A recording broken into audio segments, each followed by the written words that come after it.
Few weeks away from the NFL trade deadline, November 2nd, that circled date. We still have a little time before teams fully decide what to do. For example, looking at Chicago, we have Nick Foles, who's just riding that bench since it's turned into the Justin Fields show, and Andy Dalton is right behind them. And we got names like Allen Robinson, the #1 pass target for the Bears. Some more big names that could be on the block this fall. You see Nick Foles there, out of Chicago, as we mentioned. And what about Cordarrelle Patterson? What about Dante Fowler out of Atlanta? Jimmy G, always a question in San Fran. But don't worry, we're here to make sense of it all. Let's welcome in our Jason Canfora, JLC. Let's toss out some of the names who may be trade chips in the coming weeks. Let's start with the Bears. We got trading Nick Foles, the backup to the backup now. That would save Chicago around $4 million. Or Allen Robinson, who never seems really close to a long-term deal there in Chicago. Also an option. Which player out of those two is most likely to be dealt? Yeah, I would just caution as a rule, the NFL trade deadline is like Lucy and Charlie Brown in the football. Like every year you go for the okie doke and nothing happens. Nothing much significant. With Chicago, look, Foles, he's got another $5 million guaranteed next year. No one really wanted a part of that contract this year. I don't see any situation where a team would pick up a quarterback who hasn't played in a long time, knowing now we're on the hook for $5 million in guarantees for him the following year. Never really been effective outside of Philadelphia for a short period of time. I don't see a market for Nick Foles. If anything, the quarterback position is a young man's game. You know, Allen Robinson, those guys are trying to save their jobs in Chicago. They've won a couple of games with Fields.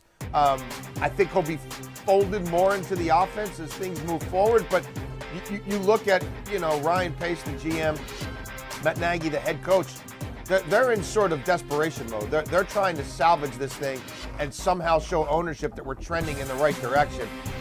Getting a mid-round pick for a receiver who has been highly productive despite never playing with quality quarterbacks, I just don't think that's in the cards. I like that you're preparing us for nothing to happen, but we're still going to talk about if things happen. Next, we're going to head up to Atlanta. Player Cordarrelle Patterson. Now, this could change with Matt Ryan still talking about making a late run, but a few more losses. You got Patterson on a one-year deal. What do you think there? Yeah, look, this is intriguing. He's been reborn again. We saw it with New England a few years back where they started integrating him into the running game a little bit more. He's been one of the most effective players for the Falcons. There's no two ways about it. But he's also been a guy who's been available for quite some time now, and his market's been fairly limited in recent years. But between the versatility, the position versatility, and the special teams play that you get from him, return game and otherwise, yes, Atlanta's not in it now. Maybe they think they are. They won't be in it come November 2nd when the trade deadline rolls around. So that could be an intriguing proposition for someone. But again, I'm not sure they're getting much more than a 5 or something like that for half a season of, Cordarrelle Patterson. All right, let's go over to Philly. We've got to talk about Zach Ertz over there. The tight end, 19 targets, 153 receiving yards, just 1 touchdown, JLC. Do you think he's on the block for the Eagles?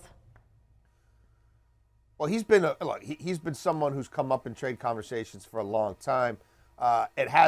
Nothing's happened because there's concerns about health and there's concerns about the contract. And I don't know that there's a team out there that wants to give him over $4 million for, half a season. Now, maybe the Eagles eat a little bit of that money. Right now, Dallas Goedert, I think, is on the COVID list. That's still a team that isn't really ready to concede. And they've got a bonanza of potential draft picks, really high draft picks, if the Colts keep losing games and Carson Wentz keeps starting those games. So, look, they love to make deals. Howie Roseman's a wheeler dealer. He's open to it.